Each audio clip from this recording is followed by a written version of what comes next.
Gloire au Seigneur, gloire à son nom, gloire au Dieu Tout-Puissant, alléluia. Alors aujourd'hui, j'aurais voulu vous parler des lieux célestes en Christ, alléluia. Le Seigneur dit qu'on ne fait pas partie du monde, qu'il nous préserve du monde, on est dans le monde, mais on n'en fait pas partie. Et la parole de Dieu nous dit, il étend sa main d'en haut et nous, retire des grandes eaux. Et Apocalypse 17, 1, 15, nous dit que les grandes eaux, c'est les nations, c'est les foules, c'est les tribus, c'est les langues. Et là, on voit que le Seigneur, il étend sa main. Pourquoi qu'il étend sa main? Parce qu'il veut nous attirer à lui. Parce qu'il est le Dieu très haut. Sa demeure est très haut. Le Seigneur dit, je n'habite pas dans ce monde. Ce monde ne fait pas partie de moi. Mon royaume n'est pas de ce monde. Eux, ils sont d'en bas et moi, je suis d'en haut. Ça veut dire que c'est le Dieu très haut.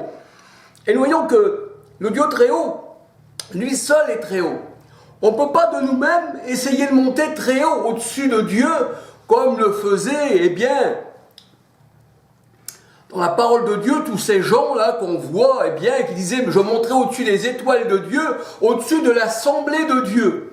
Ça veut dire que ces gens-là, ils se prennent pour des dieux, et ils disent, c'est moi qui va dominer, par ma grandeur, par ma puissance, je m'élève et je monte au-dessus de Dieu. Et le Seigneur a dit, c'est lui qui abaisse, c'est lui qui élève. C'est lui qui rend riche, c'est lui qui rend pauvre. C'est lui qui rend aveugle, c'est lui qui rend voyant, sourd et entendant. Amos 3,6 nous dit qu'il n'y arrive aucun malheur dans le monde sans que l'Éternel en soit l'auteur. Et Jacques 4,12 nous dit que c'est lui qui relève, mais c'est lui aussi qui fait trébucher. Alléluia. Comme nous voyons les 10 plaies d'Égypte, c'est le Seigneur qui a voulu cela. Ce n'est pas quelqu'un d'autre. À lui la toute puissance. Il n'y a personne à côté de Christ qui, lui, dans les ténèbres, ferait une toute puissance qu'il en serait maître. Et puis que Christ, lui, il serait le roi du monde de la lumière. Parce que les lui-même lumière, et nous sommes lumière. Mais le Seigneur, lui, il dit qu'il a créé les ténèbres et il forme la lumière. Alléluia. Donc on voit que c'est Dieu. Et même on voit que Job disait de Dieu, est-ce qu'on ne reçoit pas aussi le bien, mais aussi le mal, Et il a dit aussi Job, Dieu a béni, Dieu a donné, mais Dieu a ôté. Il n'avoue pas ça à quelqu'un d'autre.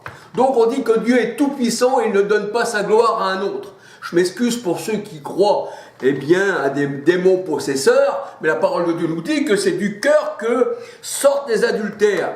Il n'y a rien du dehors qui puisse rentrer en vous et vous souiller. Donc c'est ton cœur, c'est ta pensée qui fait de toi un Satan. C'est ce qui disait le Seigneur Jésus-Christ. À Pierre, arrière de moi Satan, parce que tes pensées ne sont pas les pensées de Dieu, mais les pensées des hommes.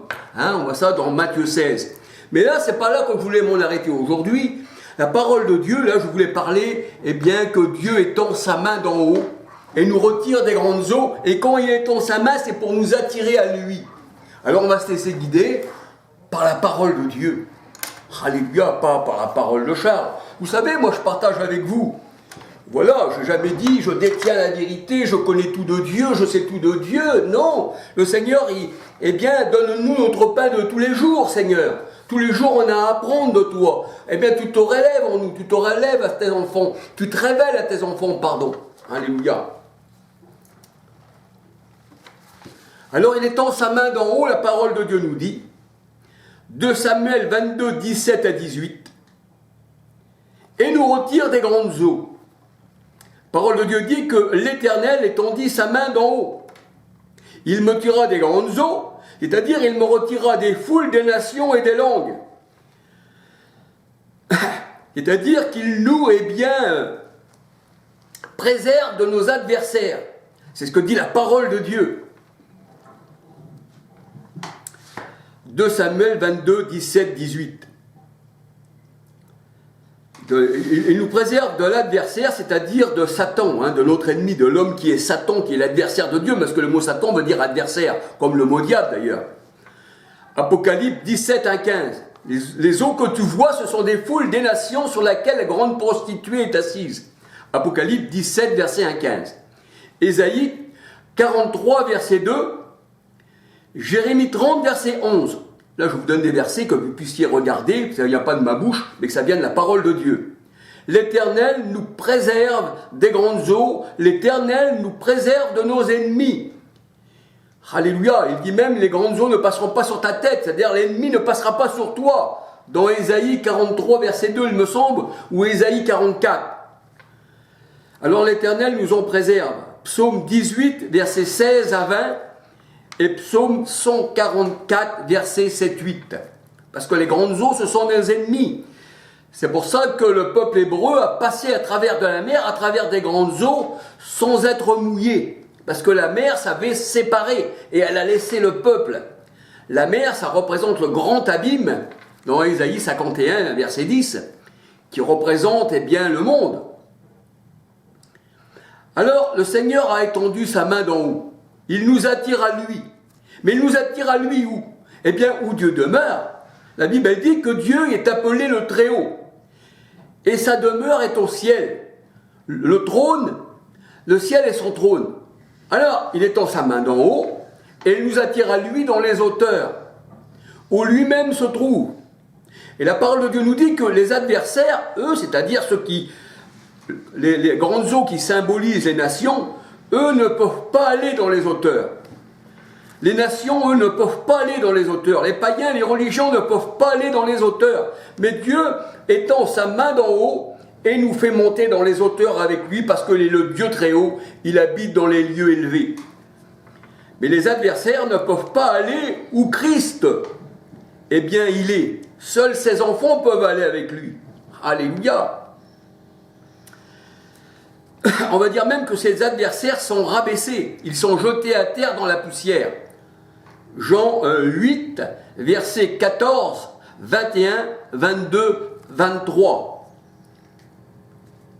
Les ennemis de Dieu ne peuvent pas monter au ciel. Ils essayent. Il dit, je monterai au-dessus de l'assemblée de Dieu. Et l'assemblée de Dieu, Hébreux 12, versets 18 à 24, nous savons que c'est eh bien, la nouvelle Jérusalem. C'est l'épouse du Christ, Apocalypse 21, 1 à 10. C'est ça l'assemblée de Dieu. Elle ne se trouve pas de ce monde. Elle est sainte. Alléluia. C'est pas la Jérusalem actuelle. Hein, c'est pas Galates 4, 21 à 31, la chair, non. Ça c'est Agar. Et là le Seigneur, lui, veut nous faire monter dans les hauteurs. Alléluia. Et les ennemis ne peuvent pas y monter. Et s'ils voudraient y monter par leur orgueil, le Seigneur, il les jette à terre. C'est ce qu'il dit le Seigneur. Alléluia. Les ennemis ne peuvent pas monter au ciel. Matthieu 11, verset 23. Luc 16, versets 19 à 26, alléluia. Et l'homme qui s'élève de lui-même, la parole de Dieu, elle dit, il est abaissé. Il faut que le Seigneur, il élève sa main d'en haut, qu'elle lui te fasse monter là où il se trouve. Mais si tu veux y monter de toi-même, par ton orgueil, par ta puissance, tu ne pourras pas. Tu n'y arriverais même pas à t'élever, tu resteras à ras de terre. C'est ce que dit la parole de Dieu, celui qui s'élève sera rabaissé. Il ne peut pas monter au ciel. Matthieu 23, verset 11-12. Matthieu 23, verset 11-12 et Job 5, verset 11-12. Job 5, verset 11-12. Luc 14, verset 11. Psaume 18, 28. Psaume 40, verset 6, 7, 8. Ce qui est élevé parmi les hommes est une abomination aux yeux de l'Éternel. Luc 16, verset 15. Parce que dans le monde, ils disent, moi je suis un homme, j'ai de la connaissance, j'ai de la considération parmi les hommes, je connais les personnes haut élevées, les personnes haut placées, je suis leurs égales. Mais là, le Seigneur a dit, tu t'élèves dans ton orgueil. Sois plutôt non de ce monde, mais là où le Seigneur te place dans les lieux élevés, parce que tu es avec lui, parce que tu fais partie de son assemblée. Alléluia. Celui qui s'élève aux yeux des hommes, il est abomination à l'Éternel, au Seigneur. Luc 16, 15. Ceux qui recherchent les premières places lorsqu'ils sont invités, qui dit le Seigneur, eh bien déplaise au Seigneur. Le Seigneur dit, lorsque tu seras invité, ne te mets pas à la première place, de peur qu'il y a parmi les invités une personne plus éminente que toi, et que celui qui vous a invité, c'est-à-dire le Christ, ne dise « cède ta place à cette personne ». Alors là, tu aurais honte. Tu aurais honte d'avoir choisi la première place.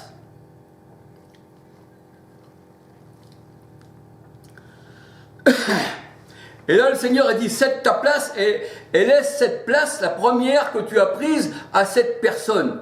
Parce qu'il y avait quelqu'un de plus considéré aux yeux du Seigneur. Et le Seigneur a dit, et toi, eh bien, tu auras honte d'aller à la dernière place. Voyez-vous, lorsque vous rentrez chez quelqu'un, mettez-vous à la dernière place. Soyez humble. Même si vous êtes considéré, mettez-vous à la dernière place. Et là, le Seigneur a dit, de cette dernière place que tu t'es mise à l'arrière, eh bien, le Seigneur a dit, toi, on te mettra aux yeux de tous à la première place, parce que tu es mon élu, alléluia. Alors le Seigneur a dit, tu auras honte d'aller occuper la dernière place, mais lorsque tu seras invité, va te mettre à la dernière place. Proverbe 15, verset 33, Proverbe 18, verset 12, alléluia. Afin que quand celui qui t'a invité viendra ne te dise mon ami. Et on sait que le Seigneur nous appelle ses amis. Le Seigneur a dit, je vous appelle plus disciples, je vous appelle amis. Afin que quand celui qui t'a invité ne vienne et ne te dise, mon ami, monte plus haut. Là, le Seigneur il veut que tu montes plus haut. C'est lui qui dit, monte plus haut, dans le lieu élevé, à la première place avec moi. Alléluia. Tu seras, eh bien, assis sur le trône dont je me suis assis. Alléluia. Mon ami, monte plus haut. Alors, je vous donne aussi des versets qui vont avec ceci. Proverbe 25, verset 6-7. Alors cela te fera honneur devant tous ceux, eh bien, qui sont à table avec toi. Car quiconque s'élève sera abaissé, mais quiconque s'abaisse sera élevé.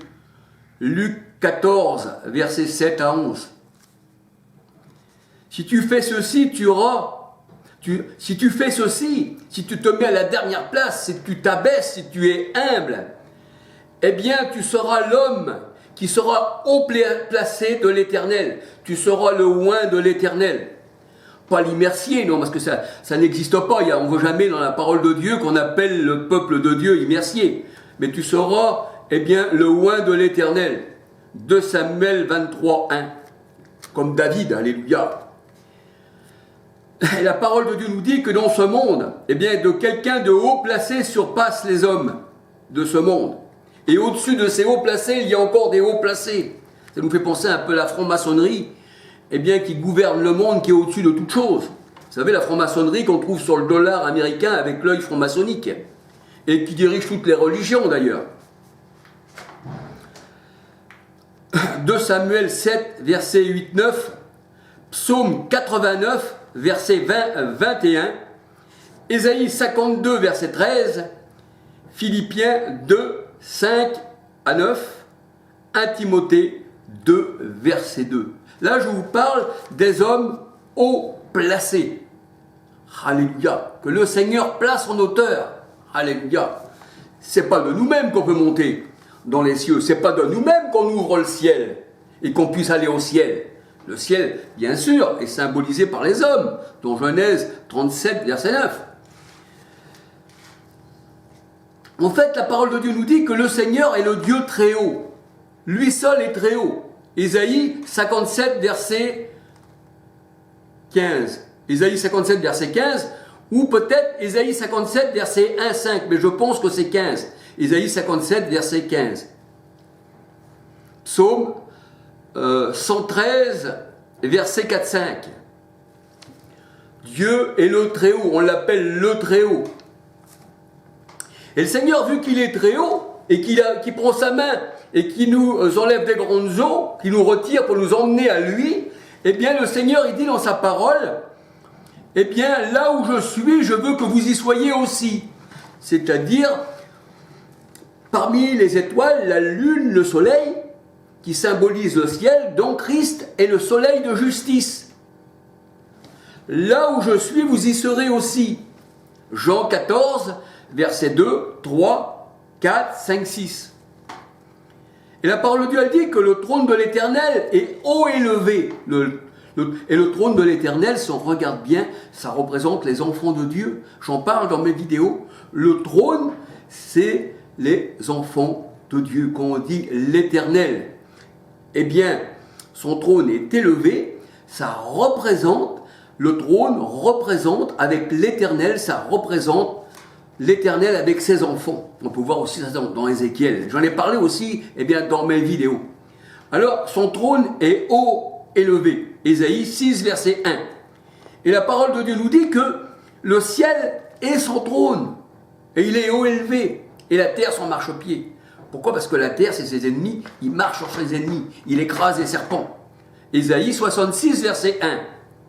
Et c'est dans les lieux élevés que Christ nous a placés, dans les lieux célestes.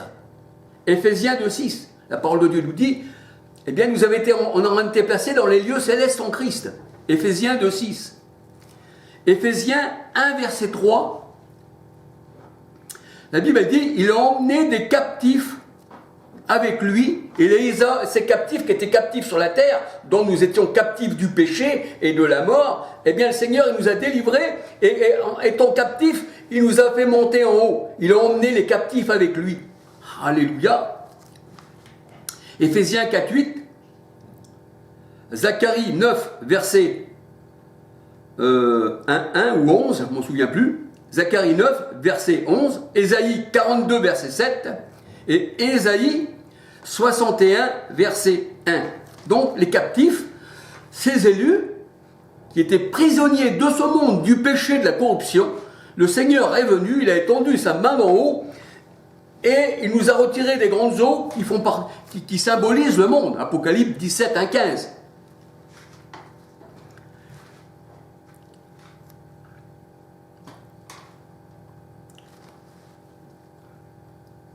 Alors, comme je vous disais qu'au-dessus du monde, il y a les hauts placés, parce que les présidents de la République, tout ça, c'est des hauts placés, les chefs d'entreprise, tout ce qui est au gouvernement, on dit, ils ont le bras long, c'est des hauts placés, c'est des grosses têtes, c'est des hauts placés. Au-dessus d'eux, la parole de Dieu, elle dit, il y a encore quelqu'un qui les surveille. Ah oui, le Seigneur les surveille aussi, bien sûr, mais il y a quelqu'un toujours qui les surveille. Ça veut dire le monde est esclave de ce qu'il est, il croit être libre, mais il y a toujours quelqu'un au-dessus de lui qui le surveille. Ecclésiaste 5, verset 7.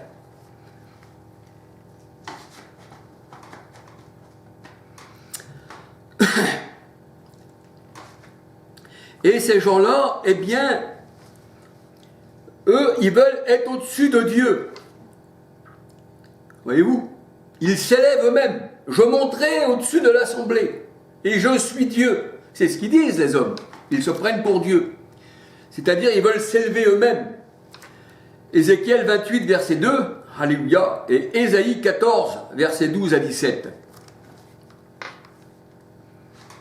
Et le Seigneur Jésus-Christ disait à ses disciples, vous ne faites pas partie du monde. Jean 17, verset 14. Et le Seigneur disait, mon royaume n'est pas de ce monde, j'ai vaincu le monde. Jean 16, 33. Et le Seigneur il dit que ses disciples non plus ne font pas partie du monde. La parole de Dieu, elle dit qu'un enfant de Dieu recherche les choses d'en haut, non celles qui sont sur la terre. Colossiens 3, verset 1, 2. Et le Seigneur dit, si ton trésor est sur la terre, il sera détruit. Parce que le voleur va pouvoir venir le percer. Puis la rouille, elle peut aussi s'en emparer. Mais si ton trésor, la parole de Dieu nous dit, est au ciel, ton trésor, il est en sécurité. Car là où est ton cœur, là aussi sera ton trésor. C'est ce que nous dit la parole de Dieu dans Matthieu 6, versets 19 à 21. Voyez-vous, c'est toujours le ciel, c'est toujours les auteurs. On n'a rien à voir ici-bas. Les religions d'ici-bas qui ont été instituées par la franc-maçonnerie, on n'a rien à voir avec ça. Avec les jésuites, les khazars et tout ce que vous voulez, les sionistes, on n'a rien à voir avec ça. Christ nous a élevés nous a élus avant que l'on soit nés. C'est ce que la parole de Dieu nous dit dans Éphésiens 1, 4. Alléluia. Et c'est lui qui nous choisit, c'est pas nous qui l'avons choisi. Eh oui, on ne choisit rien. Puisqu'il nous a élus avant que nous soyons nés, on n'a rien choisi. Eh oui. Jean 15, verset 16. Alors la position élevée que le Seigneur nous donne, elle nous place cette position que le Seigneur nous donne, cette position élevée, elle nous place parmi les étoiles. Genèse 37, verset 9. Et je crois bien que dans Daniel 12, oui, je crois qu'il est dit, ceux qui auront cru, ceux qui seront attentifs à la parole de Dieu, brilleront comme des étoiles dans le ciel. Je crois que c'est dans Daniel 12. Et là, nous voyons que les étoiles, ce sont les hommes, hein, je le dis toujours, dans Genèse 37, verset 9. Et les étoiles, la lune, le soleil, ça représente les hommes. Les étoiles représentent aussi les anges, Apocalypse 1:20. Alors tout ceci symbolise, eh bien c'est sûr, une position élevée. Tout ceci symbolise le ciel, où Christ, lui, eh bien, alléluia, eh bien, il est le roi, hein. Il est le roi du ciel, alléluia, il habite au ciel. Son trône est au ciel, son trône est élevé. Et c'est lui qui ouvre le ciel pour qu'on puisse entrer au ciel. Alléluia. Alors, chuter, cela veut dire que l'on tombe du ciel. Je voyais Satan tomber du ciel. Ça veut dire que là, cette personne-là, ces gens-là, ont chuté, et je crois que c'est dans Luc 12, 18, un truc comme ça, je m'en souviens plus. Je voyais Satan tomber du ciel, comme un éclair, et là, comme un éclair, bien sûr, et là, nous voyons que ces gens-là, qui n'ont pas gardé leur dignité avec le Seigneur, eh bien, ont chuté. Pourquoi? Parce que c'était un peu comme Judas, voyez-vous, il avait part au même ministère, mais en fait, il était destiné à trahir le Seigneur. Alléluia. Alors chuter, cela veut dire ne faire